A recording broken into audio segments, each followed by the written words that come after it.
Et ben donc c'est parti pour ce nouvel atelier. Alors pour la petite info, bonjour Jean-Luc, bonjour Alain, bonjour tout le monde. Pour la petite info, donc les ateliers maintenant je les ferai toutes les 2 semaines, comme ça laisse le temps en fait aux gens de s'inscrire, parce que malheureusement il y a beaucoup de gens qui s'inscrivent et il y a très peu de participants. Et aussi c'est compliqué de maintenir de la qualité, donc je préfère en faire moins, mais voilà, vous réservez des choses plus intéressantes et plus longues, avec pourquoi pas des invités, donc ça peut être très sympa. Donc n'hésitez pas, je vous le mets avant de vous montrer comment je réalise des coupes de manière efficace. Juste le prochain atelier. Donc n'hésitez pas à vous inscrire, c'est important, parce que mine de rien, plus vous êtes nombreux à relayer les infos, et mieux c'est. Voilà, pour qu'on puisse continuer à les réaliser ces ateliers. Donc c'est parti, je pense que vous voyez mon écran, je vais couper juste la vidéo, voilà, comme ça vous verrez l'écran en plus grand. Alors comme à mon habitude, ce que je fais en principe, c'est que je vais réaliser une coupe. Bonjour Isabelle. Pour réaliser une coupe, il faut une vue en plan. Donc la vue en plan, je vais aller très vite, mais la petite astuce que j'utilise, c'est l'option fenêtre. Et oui, fenêtre, pourquoi? Parce que en fait, pour faire une coupe, c'est bien simple, je vais avoir besoin de quelques petites fenêtres. Par exemple, je pourrais les couper de cette manière. Voilà. Le fait d'avoir en haut la vue en plan et en bas la coupe, ça peut être un plus. Sinon, je peux aussi faire quelque chose comme ça, en disant tiens, là je vais afficher mes calques, et puis là je vais essayer de procéder avec plusieurs fenêtres. Alors déjà on va faire comme ça, ok. Donc là j'ai coupé ma fenêtre en deux, je peux aussi la bouger cette fenêtre. Alors ce qui est bien, c'est que moi en général, alors j'en utilise pas 10 000, je vais en utiliser plutôt 2, pourquoi? Parce que par exemple là, pour faire la vue en plan, ça va aller très vite, je vais avoir mes quelques murs, je vais avoir mon quelques poutres, et c'est parti. Je fais d'abord un mur comme ceci. Un mur, alors j'utilise toujours les multilignes.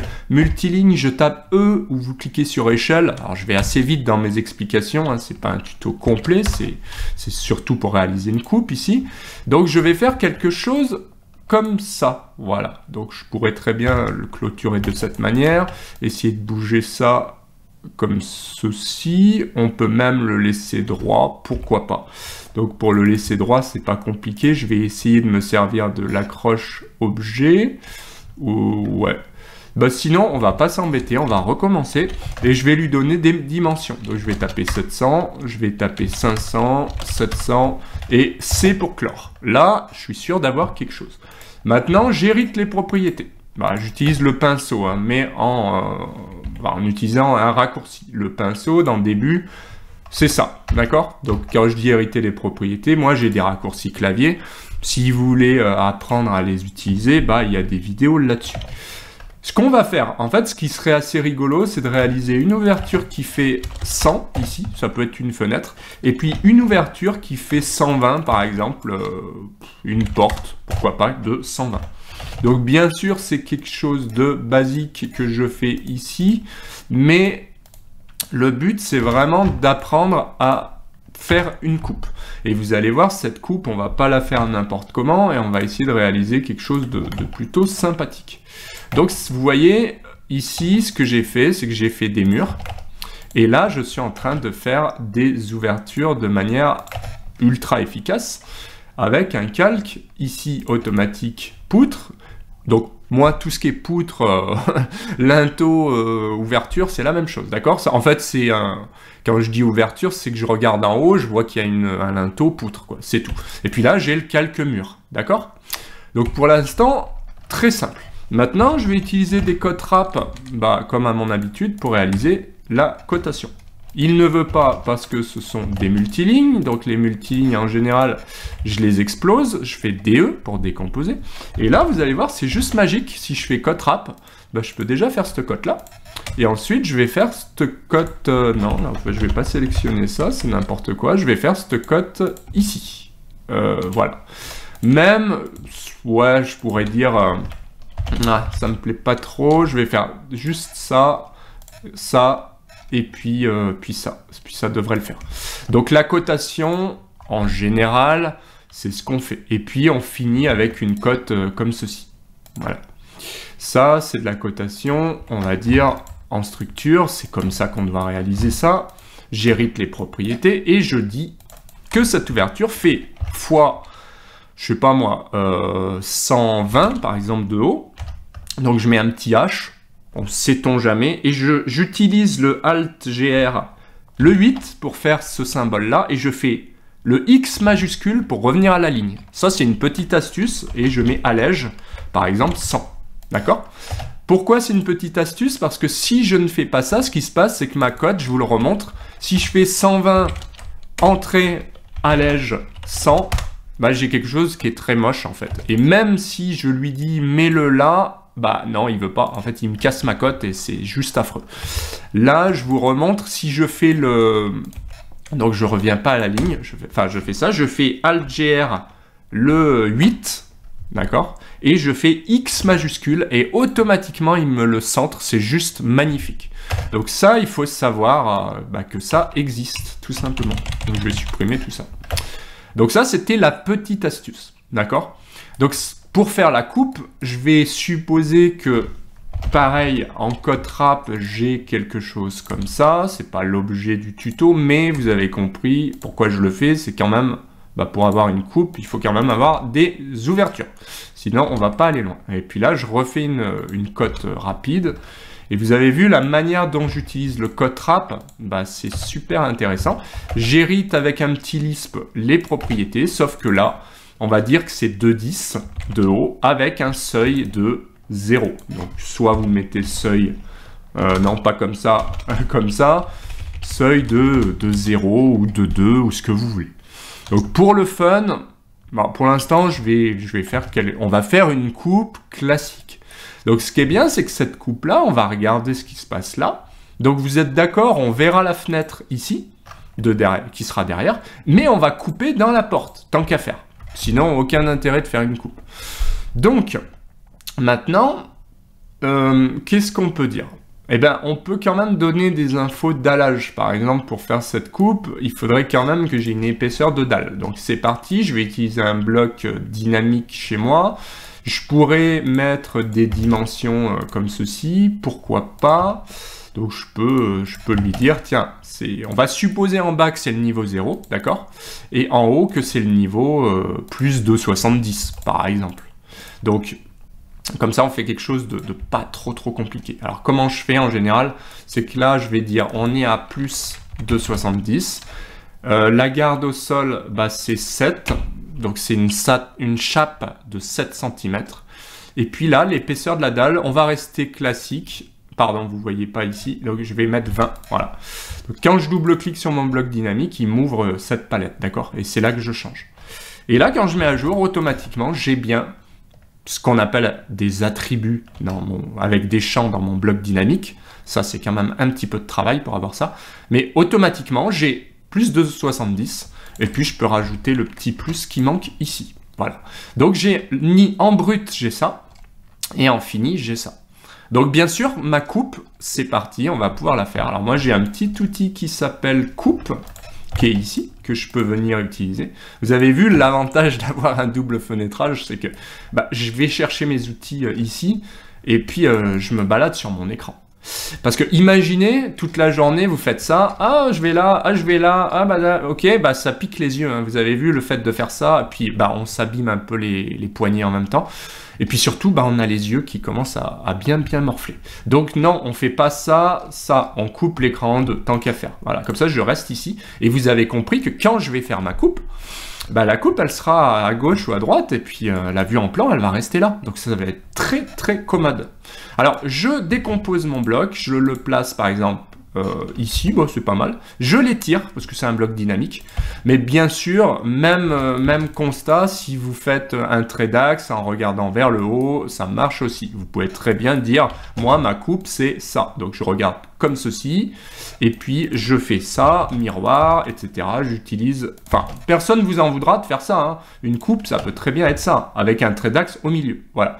Il faut juste écrire un texte, 1, AA, ce que vous voulez. Et ça veut dire que votre coupe, ce sera la coupe AA. Moi, vous avez vu, c'est plutôt coupe A. Voilà. Alors Jean-Michel qui nous dit où le choix des palettes avec un DWG externe. Ouais, exactement. On peut aussi afficher des palettes, tac, et dire tiens, là je mets mes outils. Alors moi je l'utilisais fut un temps, mais en fait, bon, vu que j'ai toujours tout sur le gabarit, j'ai pris cette habitude-là. C'est juste plus pratique. Mais effectivement, si vous avez besoin d'héberger des blocs ailleurs, vous pouvez. Alors pour l'instant, je vais laisser ma coupe A ici. Pourquoi ? Parce que je vais vous montrer la méthode des lignes projetées. Enfin, moi, j'appelle ça comme ça. Appelez ça comme vous voulez. Alors là, je suis en lecture seule, ok. Mais en fait, ce que je fais, c'est que, vous voyez là, ma coupe, je vais la faire comme ça. Donc, si je projette mes lignes, ça peut être pas mal en faisant une ligne comme ceci. C'est une ligne. Donc ça sera mon mur. Donc je vais copier cette ligne avec CP, je vais un peu vite, hein, c'est pas une formation complète, c'est une démonstration. Je copie à chaque fois que je vais couper quelque chose, mais y compris ici, d'accord? Parce que ça, je le vois. J'hérite mes propriétés parce que ça, c'est pour moi coupé. Attention, je coupe dans un mur ici, donc il sera blanc, c'est un mur. Là, je coupe. Ici, j'aurai un linteau et j'aurai une ouverture, ce sera coupé, en très fort donc. Par contre, ici, je le vois projeté plus loin, mais je ne coupe pas dans la porte, dans la fenêtre, pardon, c'est une fenêtre. D'accord? Donc pourquoi je vous montre ça? Parce que vous avez vu ce que j'ai fait là. Quand je vais faire ma coupe, ben, j'ai déjà mes murs. Enfin, là, j'aurai mon linteau, j'ai plus qu'à tracer ma dalle. Eh ben, allons-y. Donc maintenant, j'ai en fait besoin d'avoir ici ma coupe, et ici, ma vue en plan. Comme ça, je ne perds pas de vue que ça fait 2,10 m de haut, je coupe là-dedans. Alors, c'est parti. À gauche, on va commencer par le plus compliqué, j'ai ça à tracer. Donc, à gauche, j'ai une ouverture de linteau à faire. Et puis, on a dit qu'on allait jusqu'au niveau 0. Alors, moi, ce que je vous conseille, j'ai toujours fait comme ça, ces 10 dernières années, c'est 1, je me focalise sur un trait qui est office de 0. Pourquoi? Parce que mon 0, si je le décale de 2,70 et 2,77, donc je fais copier à 2,70, ça c'est ma dalle brute. Je refais la même chose pour le niveau fini, c'est-à-dire 2,77. Donc j'ai 2,70, 2,77. Ici, j'ai un niveau 0. Bah, ce niveau 0, en général, là, je suis sur un dallage. Donc, je vais me mettre un dallage de je ne sais pas combien, 13 cm. Ou 15. Allez, 15, on s'en fiche. Je me fais un petit dallage de 15.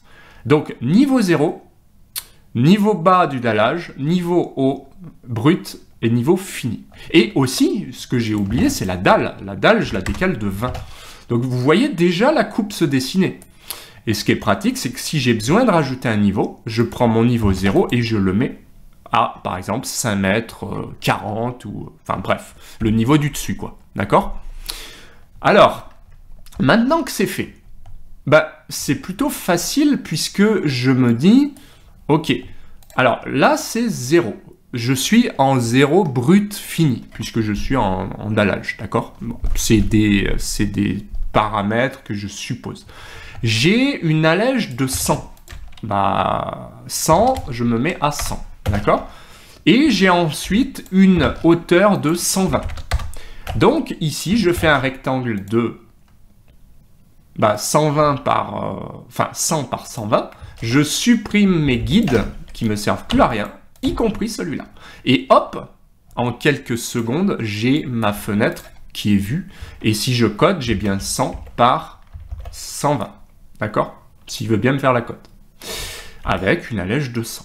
Après, on pourra rajouter les cotations. En général, ce que je fais, c'est que je lui mets un petit pochage. Alors, je ne sais plus mon bloc, comment je l'ai appelé. Si je l'ai appelé trémie, bah voilà, je l'ai appelé trémie. Donc ça, c'est un petit bloc dynamique qui me permet de dire, tiens, je poche ici, et puis je peux le mettre dans un calque, je sais pas, réservation par exemple. Donc je me mets en BE, il est où? Réservation, et je peux le mettre dans une couleur différente, par exemple bleu. Bon, je peux aussi le laisser comme ça, c'est plus visible. Il me reste à gauche. à faire la porte. Donc la porte, c'est pas très compliqué. Je la décale de 2,10 m.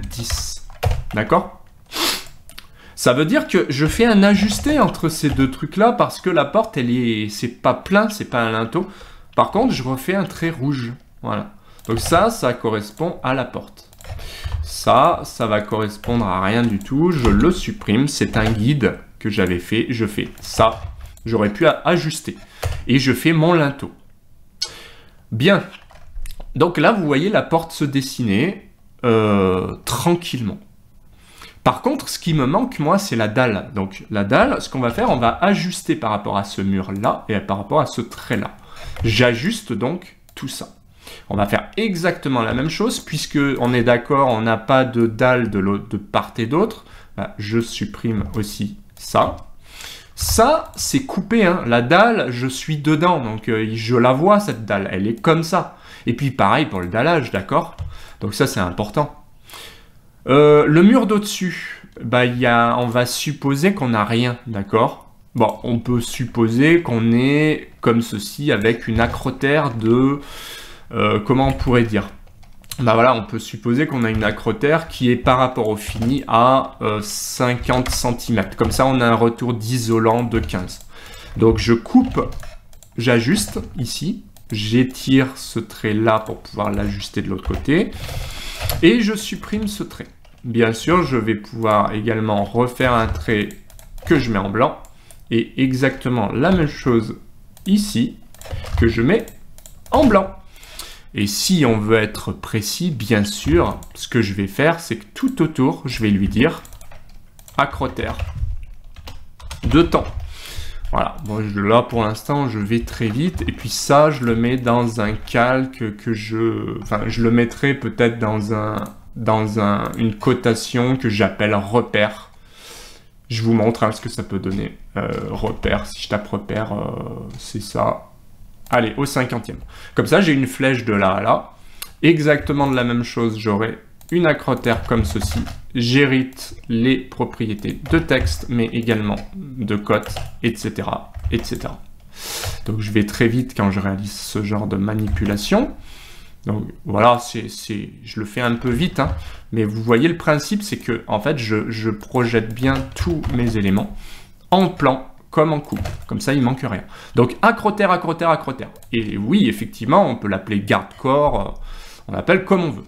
Il faut bien sûr ajuster, puisque la dalle, elle va se rattacher au pignon, et très certainement que le maçon sur place va faire son mur.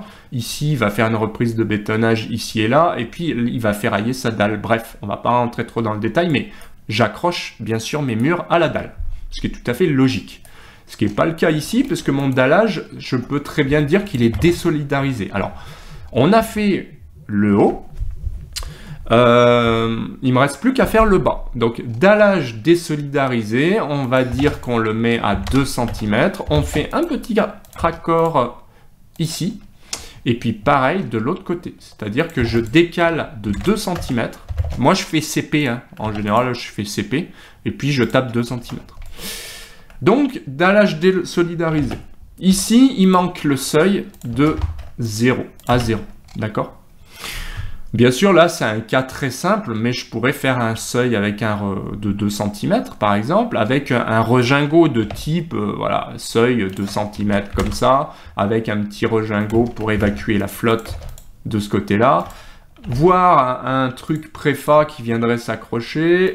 Bref, si je vous le dessine, ça pourrait faire un truc comme ça. Voilà. Mais je vais pas... On va rester classique, d'accord? Donc si je reste classique, ça peut être comme ça. D'accord. Et donc, vous voyez, c'est assez intéressant, puisque cette coupe-là, mis à part les fondations, c'est complet. Hein. Donc, fondation, on peut supposer que le plan de fondation, il sera plus bas. Donc, en général, je peux dire que la fondation, elle est à moins 50. Cette fondation, je la veux à 50 par 25 de haut, ou 30 de haut. Moi, j'aime bien mettre 30. Et puis, je vais faire quelque chose comme ça. D'accord? Donc là, je trace une fondation que je vais mettre au milieu par rapport à ça. D'accord? Je fais ça. La fondation, elle est filante, hein. Ce sont des semelles filantes. Donc bien sûr, elle est blanche. C'est un mur coupé pour moi, d'accord? Donc je peux faire quelque chose comme ça. Puis ça, j'en ai plus besoin. Donc j'ai une semelle ici. Bien évidemment, cette semelle, c'est la même de ce côté-là. Alors petite astuce, là je suis un petit peu embêté. Comment je la mets ma semelle? Je vais vous montrer une astuce ultra efficace. Je maintiens le contrôle, je fais clic droit. Et là, il me propose milieu entre 2 points. Je clique ici, je le veux de là, entre là et là. Et là, comme par magie, il est placé. Voilà. Eh ben, merci Jean-Michel pour l'astuce M2P au clavier. Pourquoi pas? Je ne le savais même pas. Donc ça, c'est un trait guide qui me sert à rien. Bon, là, c'est un peu haut en orgel, je trouve. On a 84. Ouais, on peut la remonter un peu. Donc, je peux les remonter un petit peu. Ces semelles, ça n'a pas grand intérêt. Je vais mettre ça, histoire que ce soit un petit peu plus réaliste. Puisque dessous, évidemment, on va avoir peut-être un isolant sous dallage, très certainement. On va avoir une couche de forme. On peut aussi représenter ce qu'on appelle le béton de propreté. Pourquoi pas? Qu'on va hachurer. Bref, on va pas rentrer trop dans le détail de la coupe quand même, hein. Donc vous voyez, cette coupe, elle est plutôt complète. Qu'est-ce qui manque? Il manque juste les niveaux. Donc les niveaux, moi ce que je fais, c'est que j'utilise ce qu'on appelle des niveaux automatiques. Donc les niveaux automatiques, je vais avoir quelque chose comme ça, si je vous montre. Donc ça, c'est au centième. Je vais le prendre au 50e plutôt. Mais vous pouvez faire exactement la même chose avec vos outils à vous. Simplement, moi, mon niveau automatique, je le mets à 0. Vous allez voir, c'est assez fantastique. Je copie ça avec un petit Lisp. Je le mets là, je fais Entrée et terminer. Il me met 2,70. Et puis, pour faire le niveau fini, je fais exactement la même chose, 2,77. Cote-moi aussi l'acrotère en automatique. Et j'ai 3,27. Bien sûr, je peux rajouter les plus. Hein. Ouais, c'est toujours mieux. Donc on peut rajouter des petits plus, pourquoi pas, voilà, en préfixe. En préfixe. Donc si je mets préfixe et que je mets plus, sauf erreur de ma part, ça devrait fonctionner. Et puis là, ce qui est génial, c'est que je peux coter ce linteau là, donc la retombée. Je peux coter aussi tout ça en automatique. Voilà. Donc je suis à 1 mètre ici, je peux le mettre comme ceci, en décalé comme ça, plus de 20. Et là, j'ai le linteau qui est à 2,10, d'accord? Donc ça, c'est juste magnifique. Ça, c'est grâce à un bloc dynamique, niveau, couplé à un Lisp. Mais ça, je le propose sur mes formations. Que vous preniez le pack expert, le pack outils ou tout ce que vous voulez, vous pouvez le récupérer. Mais y compris via mon site web, vous pouvez récupérer tout ça. D'ailleurs, au passage, testez les outils gratuits. Ça mange pas de pain, vous voyez, c'est assez pertinent. Donc, n'hésitez pas à aller chercher vos outils gratuits. Il y en a qui sont plutôt sympas. Voilà. Donc, vous voyez, là, c'est ultra efficace parce que mes niveaux, en quelques secondes, ils sont faits. Je peux dire aussi, tiens, elle est à la rase inf, elle est à 0,54. Ok, je savais pas. Parfait. En fait, je me contente de tracer avec les bonnes dimensions et automatiquement, lui, il me met les niveaux, quoi. Donc ça, c'est juste magnifique. Je peux dire, ça, je sais pas combien... je dois avoir 2,50 ici, du coup. Ok, parfait, je le mets comme ça. Comme ça, j'ai la rase inf. Comme c'est automatique, je peux en mettre autant que je veux. Et ce qui est super génial aussi, c'est que je peux dire... Alors, ce que je voudrais, c'est que ce niveau, il m'affiche aussi le NGF. Alors, avec NGF, et boum, automatiquement, il m'a mis tous les NGF. Alors là, c'est un peu brouillon parce que il faut juste que je les déplace. Mais ce qui est génial, c'est que je les ai couplés à mes outils. C'est-à-dire que le niveau 0, je peux le changer de partout. Et évidemment, il se mettra à jour de partout. Puis, je peux faire exactement la même chose pour changer le niveau de base. Si par exemple, l'architecte a la bonne idée de me dire en fait, non, le niveau 0, on est à -12 parce que on remet un niveau fini par-dessus. Aïe, aïe, aïe, comment on fait? On change le niveau de ref, ici, ref. On est à -0,12. Toutes les codes seront recalculées par rapport à ça. Alors là, j'ai fait une bêtise, je vais mettre 100 NGF, voilà. Donc en fait, c'est juste génial de pouvoir coter autant de niveaux que souhaité. Voilà, donc il me reste plus qu'à dire ici de rajouter peut-être le petit plus. Ça, c'est pas automatique sur AutoCAD, c'est bien dommage, mais voilà, ça va prendre quelques secondes. Et bien sûr, le plus 0, 0, ce que je me suis dit, c'est rajoute-moi le plus moins. D'ailleurs, je vais vous donner une petite astuce pour le plus moins. Bah, savez-vous comment on le fait? Par exemple, comment je suis capable de faire diamètre et comment je suis capable de faire le plus moins? Vous le savez, vous? Ça, c'est juste énorme, hein, parce qu'on est capable d'aller très vite. Alors, est-ce qu'il y a des réponses? Ah, Jean-Michel. Ah, intéressant. Non, non, non. Alors, moi, j'utilise pas celui-là. Ça fonctionne, hein, mais j'utilise pas celui-là. Ouais, avec les Alt, je vais vous donner une petite astuce. Maintenez Alt et faites 0, 216. Non, ouais, Alt, 0, 216. Ça fait ça. Alt, 0, 216. Et quand vous lâchez Alt, voilà. Et la même chose, c'est Alt, 0, 177. Alt, 0, 177. Ok? Et ça vous fait plus-moins. Bah ouais, et puis le plus-moins, il est assez pénible à faire. Hein. Donc, bah, retenez 0,177 et 0,216. Moi, c'est les deux seuls que je connais par cœur d'ailleurs. Hein. Bah, il y en a d'autres, mais par exemple, le Alt 25, il peut vous faire quelque chose comme ça. Ça peut être sympa de dire, bah voilà, flèche vers le bas, il y a des trucs comme ça. Hein. Donc, ça, c'est les petites astuces. Je vous le mets dans le chat, le 0,177. Je crois que c'est ça, hein, si je dis pas de bêtises. Ouais. Voilà. Donc ça vous permet de dire, si vous le faites en manuel, Alt 0,177, 0,0. Voilà. La tata toto. Le plus-moins, c'est... ouais. Bah, on va tester. Bah, après, c'est un petit peu plus long, parce qu'il faut faire %, et P. Voilà. Alors ça fonctionne, mais pas dans tous les cas en plus. Donc moi, je préfère le Alt 0,77 parce que c'est universel. Ça marche de partout. Mais il me semble que dans certains cas, le dièse, le %P, il fonctionne pas tout le temps. Et puis c'est toujours un poil plus long. Et quand vous maîtrisez vraiment, vous appuyez sur Alt, vous allez voir que ça dépote, quoi. C'est un poil plus rapide et bah, moi j'aime bien la vitesse. Donc voilà, il reste pas grand chose sur cette coupe. Toujours pareil, un petit code rap et puis je peux très bien lui demander de coter ça. Qu'est-ce que je vais lui demander? Bah code-moi de ça déjà, on va voir ce que ça donne. Voilà, en code rap, ça fait ça. Bien sûr, rien ne vous empêche de dire je vais coter de là à là. Alors pourquoi j'évite de le faire? Parce que imaginez que vous lanciez la cote classique. Bah, si bêtement je clique là, ce qui se passe, c'est que je pense que ma cote, elle est bonne. Hein. En fait, elle n'est pas tout à fait accrochée. Et puis, en cliquant, je peux avoir un clic malheureux. Voilà. Donc là, en fait, ce que j'ai fait avec CodeRap, c'est que moi, je sélectionne les lignes que je veux. Puis ça va très très vite, regardez. Je vais vous montrer. Je tape CodeRap. Et là, je peux faire tac. Et je clique. Alors attention, là il me propose un côté qui me plaît pas. Hein. Donc je vais plutôt chercher ce côté-là. Et ensuite je vais le redécaler, pourquoi pas, en étirant tout ça. Et vous avez vu, j'ai coté ma chape ici. Alors par contre, je me remets dans le calque cotation, tant qu'à faire, en héritant les propriétés.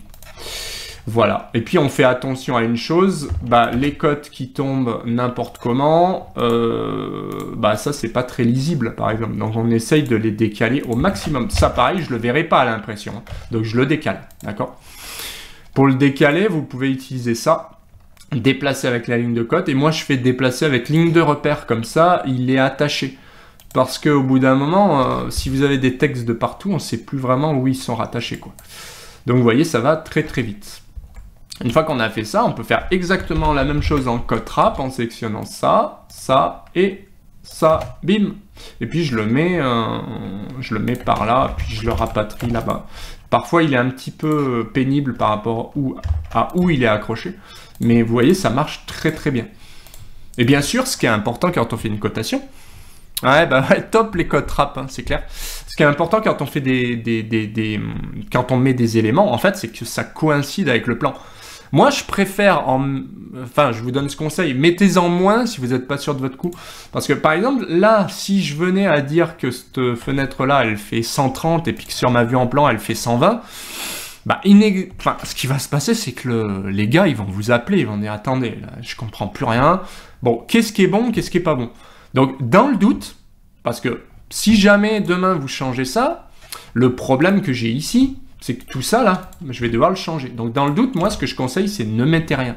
Voilà, c'est visuel, on vous en voudra jamais. Par contre, ce qui fonctionne, c'est ça. Et puis ça, on pourrait très bien dire que moi, finalement, ma coupe, là, ce qui est important, c'est que ça, le mec sur place, là, bon, sa fenêtre, il va se débrouiller, ça devrait le faire. Ok. Par contre, ici, ben, ma coupe, si j'ai fait une coupe, la coupe, elle a un but précis, c'est que je dois voir ce qui se passe ici, et puis là-bas. Là, on s'en fiche un peu. Hein. Mais ici, c'est ultra important. Donc là, oui, mettez le paquet. Par contre, n'allez pas mettre toutes les infos, les volets roulants, les machins ici. On n'en a rien à faire. Parce que ce qui se passe là-bas, ça peut très bien changer. Et puis la coupe, on l'a faite exclusivement pour ça et pour ça. Ce qui se passe derrière, si demain vous êtes trop précis, ça veut dire que le plombier vous donne quelque chose à intégrer là. Donc imaginez demain, vous avez une réservation comme ça à intégrer. Bah, si vous êtes ultra précis, ça veut dire que vous êtes obligé de le mettre. Ça veut dire que vous êtes obligé de mettre toutes les infos aussi.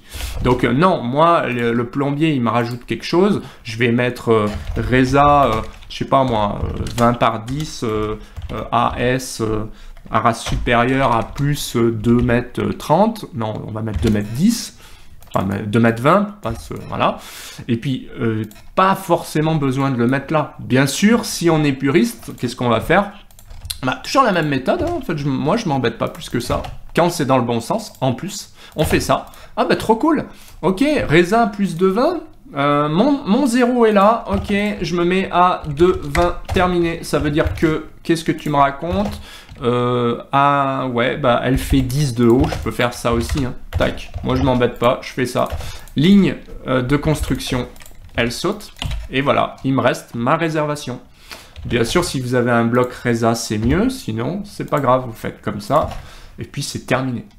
Voilà. Donc, vous voyez, faut pas non plus se prendre trop la tête. Moi, personne m'en a jamais voulu. En général, quand j'ai ça, je le représente pas vraiment. Parce que vous allez me dire, si on commence à représenter des petites choses comme ça, où est-ce qu'on va s'arrêter dans la coupe? Après, vous voyez, par exemple, il y en a qui vont pas faire comme moi. Ça va sauter. Bah, moi, je leur en veux pas personnellement. Alors attention, il y a des petites subtilités au niveau de la coupe. C'est que si la coupe, vous la faites comme ça, ouais, bah, la coupe, ok, elle est super près. Ça veut dire que là, toutes les bricoles, je vais les voir. Par contre, plus je m'éloigne, plus je me dis que ça n'a pas de sens. D'accord? Donc c'est un peu comme sur Revit, quand vous lui demandez de couper, bah, si vous faites une profondeur comme ça, d'accord, c'est justifié. Mais dans ce cas-là, on peut très bien dire aussi, ok, moi ce qui m'intéresse en fait c'est ça. Ok, bah, vous faites ce que vous voulez, vous êtes projeteur, vous êtes dessinateur, vous fixez les contraintes que vous voulez. Après, ce qui peut être pas mal, si je fais un retour arrière, parce que là j'ai enlevé ma réservation ici, bah, c'est que là je vois que c'est plutôt pas mal, parce que je vois ce qui se passe, je vois est-ce que mon truc est aligné, donc si je fais ortho c'est mieux, bah là je suis pas aligné en façade, hein. Donc effectivement, si on devait aligner les ouvertures, eh ben, peut-être c'est plus logique de dire attention, ce qu'on va faire c'est qu'on va l'aligner ici. Et dans ce cas-là, on va regarder un peu ce qui se passe, à savoir, tiens, je devrais peut-être avoir ouais, 90, bah, vous savez quoi, on va la réduire à 100. Voilà, comme ça je garde 100 d'allège. Et par contre, qu'est-ce que j'ai ici? Pour que ça fonctionne, j'ai une retombée de 40 comme le linteau ici, mais elle fait 110. Et ben, je vais modifier ma cote ici. Et je soumets à l'architecte en disant, attention, au niveau de la façade, bah, ça peut être pas mal. La réservation, elle serait alignée aussi, tant qu'à faire. On essaye de tout aligner, ça pourrait être sympa, sauf si on n'a pas le choix. Mais on essaye de travailler dans cette logique-là. Et là, la coupe a tout son sens. Parce qu'on dit, ok, mes ouvertures sont alignées. Bah, si j'ai une porte ici un petit peu plus loin, je peux la matérialiser en pointillé, etc., etc. Donc vous voyez, si j'avais une ouverture qui est un petit peu plus loin, moi je la ferai quand même en pointillé en disant, bah voilà, je vais l'aligner ici. Je vais faire ajuster j'ajuste ça, ça j'en ai pas besoin, et puis ça je le mets dans un trait, dans un calque en fait pointillé, hein, que je dois avoir en stock, comme ceci, tout simplement. Donc là, oui, il se passe quelque chose parce que j'avais une ouverture de ce côté-là. D'accord? Ça peut être aussi que j'ai une réservation, hein. J'ai la même chose, j'ai une résa qui est comme ça, tout simplement. Et ben, je matérialise la rase de ma réservation. Par exemple, j'ai une réservation comme ça, terminé. Ok, ben, dans ce cas-là, on va peut-être la faire comme ça. Donc ça, c'est un exemple de coupe qui est assez précise quand même, où oui, on a une réservation ici, où on va mettre du texte, évidemment. Et puis, bah, là, vous voyez, c'est assez complet. Je vois ce qui se passe là. Ah ouais, d'accord. Donc là, un peu plus loin, ok, tu as une réservation ici. Là, tu as une réservation qui est là. Là, tu as une fenêtre. Et puis là, tu as une porte. Parfait. Et ben, c'est plutôt cool, ça, comme coupe. Je sais pas ce que j'ai fabriqué là. Ok. Donc, vous voyez, là, l'astuce, vraiment, c'est de faire 2 fenêtres, comme ça, vous n'avez pas à faire toute la journée des scrolls et puis vous faire mal aux yeux, puis perdre du temps à faire ça. Attends, ah oui, alors là, j'ai marqué quoi? Parce que souvent aussi, la dernière astuce que je vous donne, c'est que, ouais, d'accord, on va dire, ah ouais, c'est très cool, hein, on va mettre 130, ouais, pas de souci. Et puis quand on descend, bah non, c'est 110, mais on l'a pas vu. Mais si vous faites fenêtre là, fenêtre double, bah, quand vous allez sur votre coupe et que vous regardez votre vue en plan, ah, j'ai 110, j'ai 110, j'ai 100, ok, d'accord, 40, ça c'est le linteau. Et bah ouais, bah c'est bien ça. Ça veut dire que votre linteau, vous pouvez dire, tiens, là j'ai un linteau de 60 de haut, bah ok, allons-y. Donc linteau L1, ça peut être linteau, voilà. Et puis dessous, je vais marquer, par exemple, je vais faire plutôt quelque chose comme ça, c'est plus propre. Je vais faire par exemple, soit hauteur totale, donc 20 par 60 de haut, toujours. Donc ça matérialiserait le linteau. Soit il y en a, j'ai des collègues qui vont faire retomber de 40 cm, enfin, ou 40, voilà, quelque chose comme ça. On part du principe qu'on est toujours en centimètres ici. Et donc, vous voyez, là, ça m'aide, cette coupe, elle sert quand même à quelque chose. Parce que, ok, ben ouais, la hauteur totale, c'est soit je mets 60, soit je lui dis, il y a une retombée par rapport à la dalle de 40. Alors attention, moi je suis assez fâché avec les retombées. Pourquoi? Bah, parce que si jamais, vous voyez, pareil, on vous dit, votre ingénieur vous dit, ok, hein, pour des raisons, il y a des gaines techniques, ouais, les charges et patati et patata, mets-moi 2 cm, ok. Ça veut dire que la retombée, là, théoriquement, ma dalle, elle passe à 22. Donc, il faut dire que la retombée, c'est 38. Chose que moi, je ne fais pas, puisque dans tous les cas, si je dis que le linteau fait 20 par 60, le foie, il est un peu gros, eh bien, ça veut dire une chose, c'est que peu importe la taille de la dalle, bah, ce sera toujours 60. Hein. Voilà. Donc, c'est pour ça que moi, je vous invite à mettre plutôt ça. Attention aussi, dans certains cas, on a une dalle d'épaisseur variable d'un côté et de l'autre une autre épaisseur, quoi. Bah là c'est compliqué, vous mettez quoi? Bah ça veut dire que vous avez 2 retombées à mettre. Bah non, vous mettez la hauteur totale, bah ça marche dans tous les cas. Voilà, vous avez la hauteur totale, bien sûr, ça fonctionne. Ou alors vous mettez simplement la rase inf. Comme ça vous êtes tranquille. Il y en a qui mettraient simplement AI égale plus, je sais même pas combien on est là, bah, on va lui faire une cote automatique, voilà, on va faire cote auto, on va faire ça, tac, et ben on est à 2,10 m, voilà, tout simplement. Donc plus 2,10 m. Et ça ne changera jamais, sauf si la menuiserie, évidemment, change. Donc voilà pour les astuces coupe. J'espère que ça vous a plu en tout cas, que vous avez appris des petites choses peut-être. Voilà, donc c'est vraiment ce que je pouvais vous dire. Réaliser une coupe, c'est pas quelque chose de très compliqué en soi, si on a les bonnes méthodes. C'est vrai que quand j'ai commencé, j'avais pas du tout ces méthodes-là. Je travaillais sur un petit écran, un seul écran. Et les erreurs que je vous ai montrées, elles arrivent assez souvent parce qu'on oublie de changer des éléments. Or là, vous avez vu, quand ma dalle, je la change, j'ai pas grand-chose à changer en fait. Je fais ça. Ça, c'est un niveau automatique, il change. La dalle, elle passe à 22. Le seul truc qu'il faut pas que j'oublie ici, donc la retombée, on n'en parle pas. Mince. Le seul truc qu'il faut pas que j'oublie, c'est changer ici. Bien sûr, c'est la base. Je change en plan et je change en coupe. On n'a pas le choix. D'où aussi l'intérêt de ne pas faire trop de coupes. J'en vois qui font énormément de coupes. Aïe aïe aïe, quand il faut tout changer, ben ouais, on va y passer la journée. Donc une coupe c'est bien, mais à condition que ce soit justifié. C'est toujours la même chose. Donc voilà ce que je pouvais vous dire. Ouais, aussi, si vous pouvez m'aider en me laissant un avis, ça serait génial. Donc je vous ai mis le lien qui s'affiche.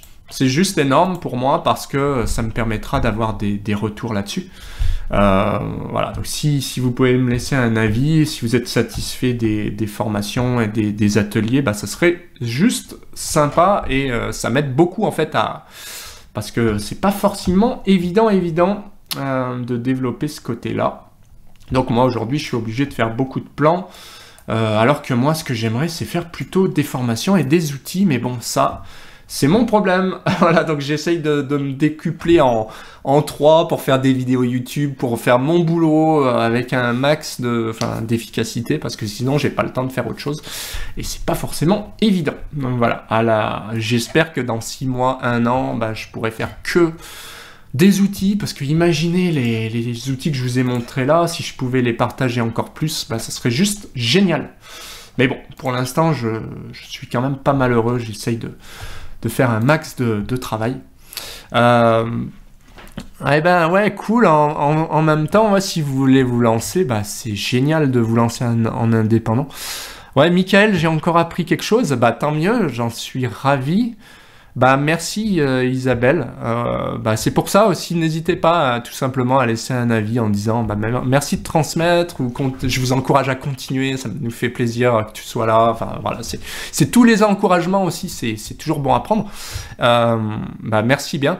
Parce que les gens en fait les voient et bah ça crédibilise un peu le truc, parce que les ateliers bah c'est mine de rien, c'est pas évident à mettre en place, mais moi, enfin, vous me connaissez pour la plupart, je suis quelqu'un d'honnête, donc si je le fais, c'est que ça me plaît. Voilà, de toute façon, là, j'ai des plans à faire après, hein, j'imagine que vous aussi, mais si je l'ai fait, c'est que ça me plaît, je passe un bon moment, et puis moi, j'aime transmettre, en fait. Donc, mon but, c'est pas de garder les infos, bien que je sois ultra rapide et que les plans, ça rapporte quand même. Mais voilà, moi, mon but, c'est vraiment de transmettre les connaissances et puis de m'imposer aussi dans... j'aime pas ce système qui fait que bah, c'est toujours les développeurs de logiciels qui font ce qu'ils veulent.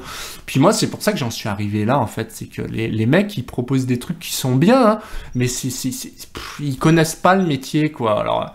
c'est bien beau d'avoir des choses qui font des plans tout seuls, mais moi je vois des aberrations des fois où on leur dit ah ouais, donc en fait je peux pas regarder en haut, je peux pas voir mes attentes du niveau supérieur, je peux pas voir mes impacts. Mais qu'est-ce que c'est que ce bazar, quoi?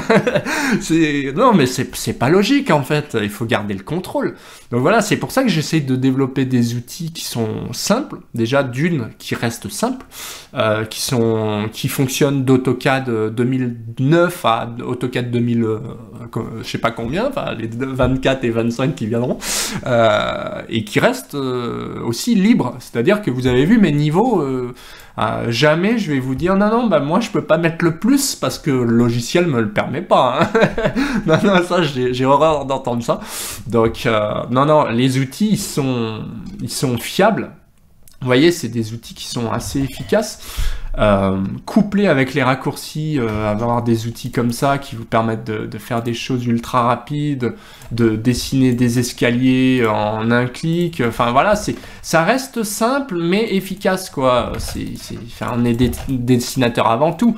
Si je dois le décomposer, cet escalier, bah, je le décomposerai, hein, et puis je finirai mon dessin à l'ancienne. Bah voilà, le but c'est aussi d'avoir des linteaux, des poutres automatiques, d'avoir des redans, d'avoir des réservations, des poteaux qui sont automatiques, mais je sais que quand j'ai des poteaux particuliers, bah je m'embête pas. Hein. Si j'ai un poteau comme ça, j'ai un poteau comme ça, puis c'est terminé. Je vais lui dire, bah mets-moi un poteau qui soit libre. Voilà, un poteau, hop, bah c'est un poteau Tartampion. Voilà, poteau 1, hop, vous voyez, tout s'adapte parfaitement et je peux lui dire avec le fameux code trap, bah mets-moi des codes rapides, ok, ouais, bah je vais le coder comme ça, parfait. Ok, poteau, machin, et puis on passe au suivant, hein, on va pas s'embêter plus que ça. Donc il y a la liberté aussi de faire des choses bah, comme on veut, quoi. Donc ça c'est grâce au bloc dynamique que j'en suis arrivé à dire, ouais, bah, En fait, j'ai cette liberté que d'autres logiciels ne permettent pas. C'est pareil pour les sens de portée, hein. Voilà, c'est pas très compliqué en soi les sens de portée, mais si on les a, bah, c'est quand même mieux. Et puis on peut très facilement faire des rotations, passer en 4 appuis, avoir des pentes automatiques. Donc ça, c'est ce que je vous propose dans le pack expert. Donc si ça vous plaît, vous avez le pack expert qui vous permet d'avoir pas mal d'outils comme ça. Ou alors vous avez carrément le pack outils, vous avez le pack TCE si vous faites de l'architecture, VRD, électricité, ce que vous voulez. Et vous avez le pack structure si vous êtes comme moi dans le béton, les armatures, plein de coffrage, ferraillage, métal, bientôt bois, j'espère, parce que c'est un petit peu plus compliqué. Mais voilà, il y a déjà métal, il y a des blocs comme ça en charpente métal qui vous permettent de faire des IPE, des IPN, tout ce que vous voulez, quoi. Donc celui-là, c'est pas le pack métal hein, ici, mais vous avez maintenant avec le pack, les packs structure, les gabarits structure, vous avez les nouveaux outils métal dans toutes les directions qui vous permettront de faire ça. Et ouais, le pack total, Jean-Michel, c'est le pack univers. Je l'ai appelé comme ça, c'est rigolo, mais ça veut dire qu'il y a tout dedans. Vous avez le pack expert, vous avez tous les packs, outils, vous avez tout dedans. Mis à part la formation Revit et formation AutoCAD débutant, formation Cozy Casa, qui sont des formations en fait à part. Mais vous avez vraiment tout ce que je vous montre là, plus, enfin il y en a énormément, il y a 8 gabarits je crois, ou 6 gabarits avec 5 bibliothèques, un truc de fou. Vous avez vraiment tout. Sachant que moi, quand je fais des plans de coffrage, j'utilise ça. Donc il y a déjà beaucoup de choses rangées par échelle, d'accord, avec des échelles annotatives, ce que vous voulez. Donc c'est vraiment génial de pouvoir travailler en coffrage. Et si vous avez besoin des ferraillages, vous avez un gabarit ferraillage, où là, vous mettez que des ferraillages. Vous pouvez utiliser les deux, combiner les deux, etc. Alors, architecte d'intérieur, ouais, bah, cotation... Ouais, bah, si vous êtes architecte d'intérieur, j'ai un pack d'architecture, donc avec le pack TCE par exemple, ou alors sur mon site web, vous avez juste accès à l'architecture, par exemple, quelque chose comme ça. Et architecture, il y a mobilier maintenant, je crois que il y a le pack mobilier qui est dedans. Donc vous avez le mobilier avec des bureaux, mais il y a tout qui est dynamique, hein, c'est impressionnant. Et vous avez aussi architecture. Alors ça c'est sympa l'architecture parce que ça fait intérieur-extérieur.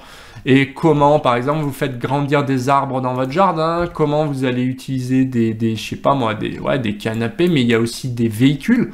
Par exemple, vous avez des Audi, vous pouvez changer de véhicule, Mercedes, vue de derrière, enfin, vous pouvez tout faire, quoi.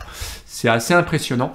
Vous avez les panneaux, enfin, vous pouvez faire pas mal de choses. Vous avez tous les personnages, mais il y en a qui sont plus ou moins bien. Voilà, vous avez des choses comme ça qui sont... Vous pouvez faire de la rotation, faire des miroirs. Enfin, vous avez beaucoup d'outils. Il y a au moins 500...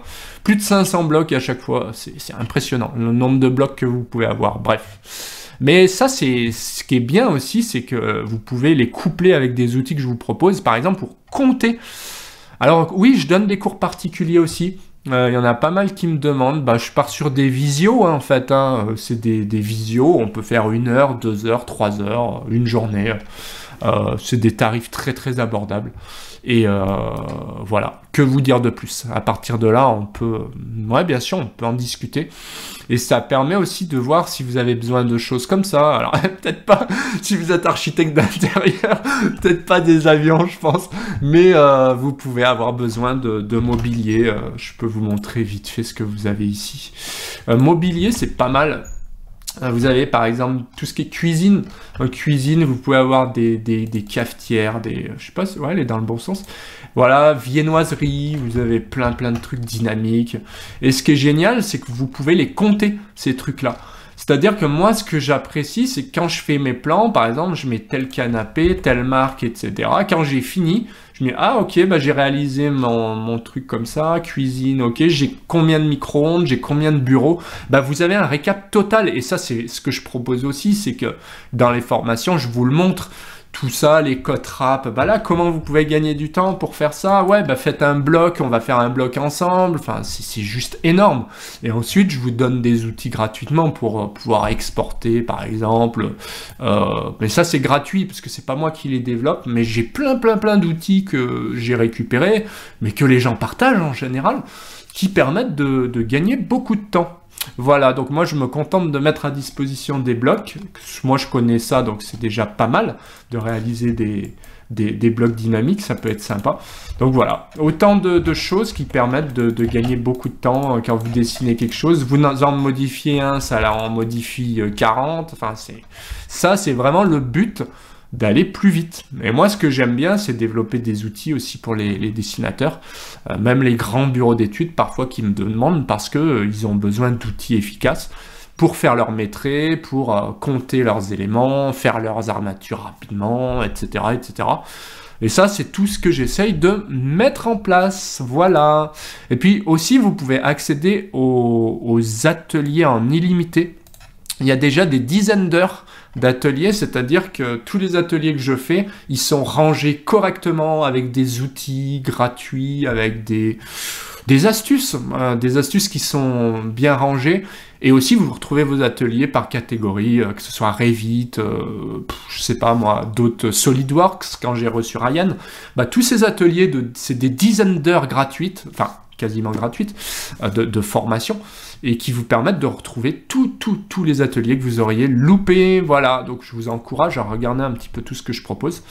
Bah voilà, bah content que ça vous plaise, très content. Et puis voilà, j'ai espacé volontairement les ateliers parce que j'ai envie vraiment de proposer de la qualité. Donc prochain atelier, donc dans 15 jours, toujours le mercredi 9h15. On verra, peut-être que ça changera par la suite selon les dispos, parce que j'ai l'impression qu'il y en a pas mal qui sont pas dispo à cette heure-là.